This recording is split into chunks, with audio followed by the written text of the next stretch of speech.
Hi friends, welcome to நம்ம சமையல். Today பார்த்திங்கன்னா இன்றைக்கி வந்து மொச்சை குழம்பு நம்ம வைக்க போகிறோம்.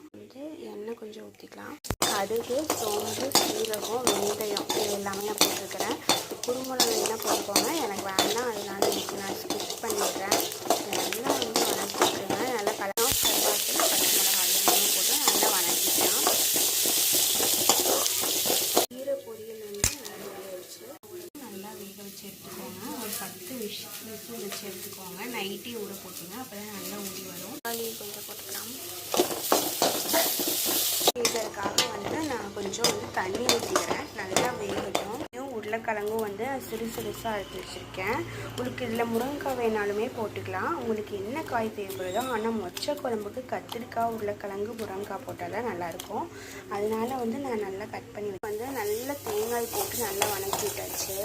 சூப்பராக இருக்கும். தேங்காய் போட்டு செஞ்சால் தான் கீரை சூப்பராக இருக்கும். செங்கீரை தான் நான் ஃபுல்லாக கட் பண்ணி வச்சுட்டு பாருங்கள், எவ்வளோ வந்து நிறையா ஒரு கட்டு வாங்கிட்டு வந்தோம். ஆனால் எவ்வளோ சிந்திச்சு பாருங்கள். வந்து நல்லா வந்து மிக்ஸ் ஆகி வரட்டும். இப்போ வந்து தக்காளி வேணும், அதுக்காக நான் கொஞ்சம் வந்து நம்ம காய் போட்டுக்கலாம். போட்டு எடுத்துக்கலாம். நான் விசில் விட போகிறேன், அதனால் வந்து தக்காளி வந்து ஹாஃப் இதில் பாயில் பண்ணி ஹாஃப் இதுலேயே நான் எடுத்துட்டேன். ஓகேங்களா? இது ஏன்னா நம்ம விசில் விடும்போது அப்போ தான் கரெக்டாக இருக்கும். கொஞ்சமாக வந்து மஞ்சத்தூள் போட்டு அரைச்ச குழம்பு மிளகாய் தூள் வந்து நான் ஒரு 2 ஸ்பூன் வந்து நான் போட்டுக்கிறேன். நல்லா மிக்ஸ் பண்ணி விட்டுக்கலாம். இதில் உங்களுக்கு பூண்டு வேணும்னா வெங்காயம் போடுற பின்னாடி சிறு சிறுசாக ஒரு 4 பூண்டு போடுங்க. நான் வந்து இன்றைக்கி போடலை. இன்றைக்கி வந்து நான் பூண்டு போடாமல் செஞ்சுருக்கேன்.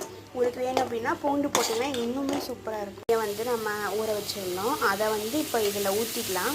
ஊற்றினதுக்கப்புறம் நல்லா மிக்ஸ் ஆகி வரட்டும். கொதி வந்ததுக்கப்புறம் மொச்சையை போட்டுக்கிறேங்க. நான் நல்லாவே இது பண்ணிட்டேன். ஓகேங்களா? நல்லாவே வந்து புளியெல்லாம் ஊற்றியாச்சு. ஊற்றிட்டு நல்லா கொதித்து வந்துட்டுருக்கு. கொதித்து வரட்டும்.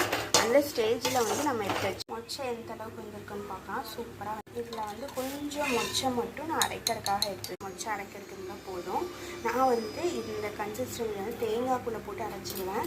உங்களுக்கு வேணும்னா நீங்கள் அரைச்சிக்கோங்க. எனக்கு இது மொச்சை போட்டு அரைச்சா தான் பிடிக்கும், அதனால போட்டுட்டு எதுக்கு போடுறோம் அப்படின்னா பொட்டுக்கடலைப்பல்ல நான் மொச்சை போடுறேன். ஏன்னா அப்போ தான் கெட்டியாக கொடுக்கும். அதனால் நான் தண்ணியை வந்து மொச்சை தண்ணியை வந்து நான் இங்கே வச்சுக்கிறேன். மொச்சை போட்டுட்டு தண்ணி பத்தலைன்னா நம்ம ஊற்றிக்கலாம். இதாகிடுச்சு. இன்னும் நல்லா வந்து புளி தண்ணியெல்லாம் வந்து அந்த ஸ்மெல்லாம் போய் ஸ்மெல் போய் நல்லா கொதிச்சு வரட்டும். அப்போ தான் சூப்பராக இருக்கும். இதே மாதிரி ட்ரை பண்ணி பாருங்கள். நான் மொச்சை தண்ணியை ஊற்றிக்கலாம், அப்போ தான் நல்லா வேகும். இதுக்கு தேவையான பொருள் வந்து தேங்காய், சோம்பு, கொஞ்சம் கசகசா, அப்புறம் மொச்சை கொஞ்சம் போட்டுவிட்டேன். அரைச்சி எடுத்துக்கிட்டேன். அதெல்லாம் வந்து நைஸாக அரைச்சி எடுத்துட்டேன், பேஸ்ட் மாதிரி. இதை அப்படியே வந்து நம்ம குழம்புல மிக்ஸ் பண்ணி மொச்சை குழம்பு வந்து சூப்பராக ரெடி ஆயிடுச்சு. வாங்க நீங்களும்